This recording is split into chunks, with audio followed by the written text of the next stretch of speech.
Okay, this is a Marietta bathroom that I'm on today. This is, relatively speaking, a pretty good sized bathroom. It has one of these fake marble bathtubs that we're not doing anything with. It has the vanity over here and another double vanity over here. They just got new granite countertops. We're not going to do anything with the vanities either. Those are staying, and the floor is staying as well. This is a porcelain tile. It's pretty decent tile, and it has lasted, and so we don't fix things that aren't broke. This shower is as old as the house, obviously. It's probably a good 19-20 years old. It has builder's grade 8-inch tile on it, 6-inch tile rather, and it's seen its better days. A lot of the grout's missing. There really isn't any issues to speak of, except in this corner area there is a lot of cracks, and all those cracks tell me that this shower pan is probably pretty wet, in addition to the fact that there was a repair done going across here, and there's a lot of grout lines, and grout lines always mean water penetration. So anyway, it's got the old two-sided hot and cold fixture here, so we're going to change out that fixture and put a single one on. We are also putting in a bench. I don't mean the full bench, I mean, you know, just like a seat type bench, what I call a floating bench in the corner here. There will be a niche on this back wall, and there will be also below that niche there will be a little towel bar. They're using Travertine tile on this. It'll be 12-inch Travertine going up, and so this will be a stone type of towel bar for wash rags and stuff like that. On this side over here, where these soap dishes are, there will also be soap dishes, but there will be stone. There will be two of them, one on this side and one on that side. The tile is going all the way up to the ceiling. There will be, at some point midstream, there will be a border. The border is going to be, I believe, 4x4 tumbled marble on a diagonal with a little pencil top and bottom going all the way around. There won't be any trim pieces to finish off at the edge here. The customer is okay with the travertine showing on the edge.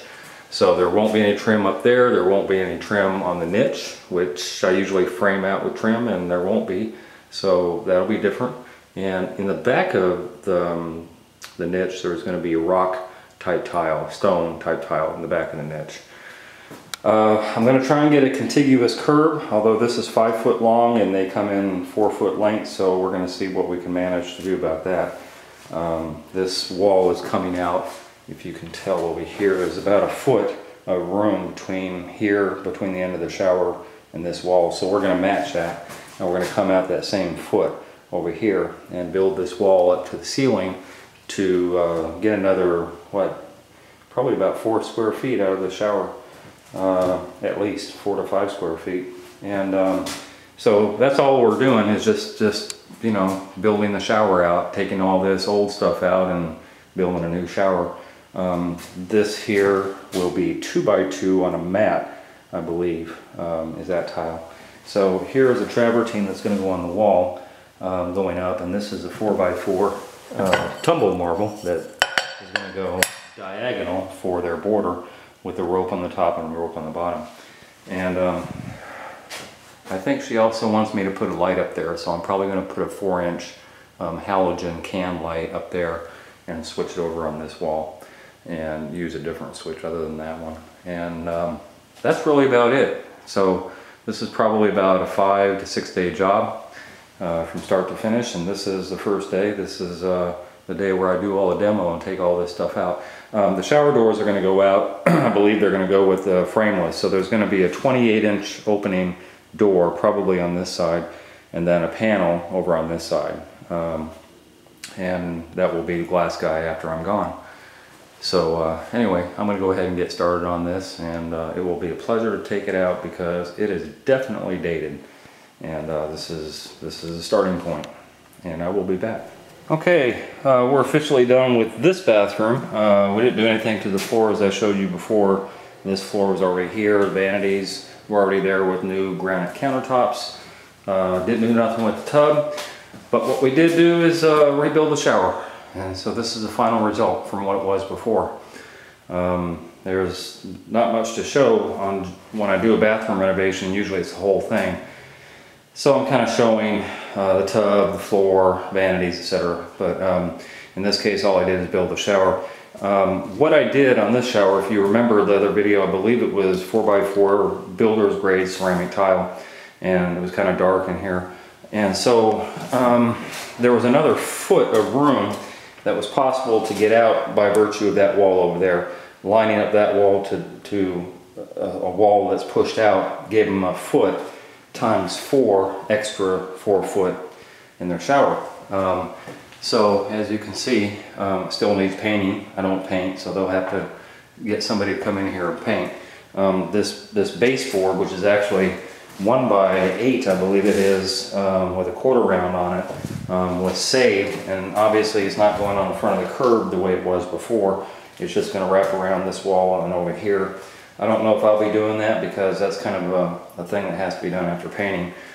So anyway, we extended the shower out so we got a lot more room out of the shower. As I said, it was really dark in here.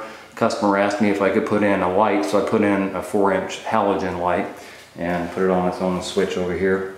So this is what it would have been like. I think all the lights are on in this bathroom, and it is midday. Well, there's only 3 lights, 2 vanity lights over there, a vanity light and this light here. So had I not put the light in, this is how dark it would have been. So it was a good call on putting the light in, and brightens things up a lot. And so anyway, what we have is a travertine. Actually, a tumbled marble is more to the point. This is 2x2 on a mat, tumbled marble, and on the wall is 12x12 tumbled marble. It's kind of travertine-ish, but it's a lot more dense than just normal travertine. So that's the 12x12 going up all the wall. The customer wanted, the border usually goes about this area or maybe just above the niche, and the customer wanted it way up here. So that's what I did. This is her design, and obviously we have the rope, and the darker ones in the center, lighter ones got cut diagonally all the way around. So that's the border. Not my choice, but it's not my bathroom. Anyway, the towel bar as well, this is more not of a towel bar, but more of a wash rag rack. The customer actually wanted it along here, which, I don't know, there was an issue with the shower door coming open because of soap dishes, which are over here. She also wanted here. So there would have been a soap dish here, and I guess down over here, here, and here, and then the towel bar in the middle. But the shower door is eventually going to be on this part of the wall, and it got really busy over here. So she opted to center it up with a niche and just put it above there. So it's going to be a couple wash rags that get hung from there. No big deal. Again, not what I would have done, but it's not my bathroom. Again, something else I wouldn't have done on the back of the niche, she wanted this rock mosaic. So I put the rock mosaic on the niche. And also, if you notice, there's no trim on the outside of here. She was okay with just the plain tile edge along here on both walls, you know, which is okay. You know, it saves a little bit of money on the trim. But I usually like to trim out and frame out my niches. Excuse me, in this case I wasn't able to. So she decided she just wanted this tile to come out and then the edge of this tile to show. Again, not my choice. The reason I don't like the rock, well, I don't like rocks as tile anyway, but it takes up a lot of room, maybe a ½ an inch, maybe 3/4 of an inch of room if it had just been a tile rather than all this bulky rock, which is not a huge deal, but you know, those are things you got to look at when you're doing a bathroom renovation. And that's what she wanted, so that's what she got. Also, she wanted a bench, and I said, well, you're making your shower bigger, so you could put a bench in, but then it kind of negates having a bigger shower. And she said she wanted something to shave her legs on. So I put in this little mini bench, and I don't know who could ever sit on that, but it's really just a step stool, you know, kind of shave your legs, and you know, it's a nice little touch. So anyway, getting back to the soap dishes, I put these in before on another video. You'll see that one of these actually have a dip going backward, even though there's a couple of troughs that come out here, and theoretically the water will slide off of those troughs. My feeling is because of this dip in the back, eventually they're going to want to put a hole you know, just drill a hole from the bottom or from the top and you know, just have a drain access for the soap. Because what's the point in having soap dishes that just sit there and have soap that gets nasty? Anyway, new shower fixture. The shower head before, I believe, was about this point right here, so I bumped it up about 9 inches. It was really, really low, which is okay for the wife, but the husband, you know, I mean, his head was right on the head of the shower, so I just bumped it up another 9 inches, I think either 9 or 10 inches anyway. So that's that. Not much else to show. The contiguous curb top that I really like, I was not able to find one at my normal tile places, which would be Floor and Decor and the tile store.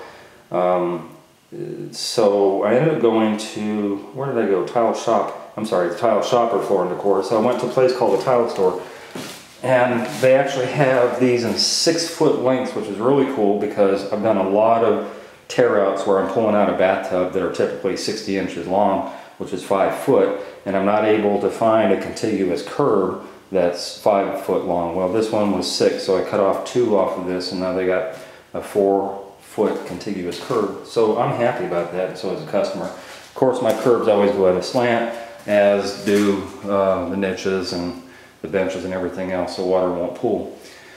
And that's about it on this. I managed to transition. I really got lucky on this. It was exactly a foot where that wall was. So when I cut this tile out, where the old tile was, literally was another whole piece of tile. I was able to cut right along the grout line, take all that tile out during the demo and everything, and then bump my curb back to exactly that point. So the new grout line is actually my grout, and that's really nice and neat, which I really enjoy that. So that's the finished product. And I'm out of here, and I am on to the next job, so another one down.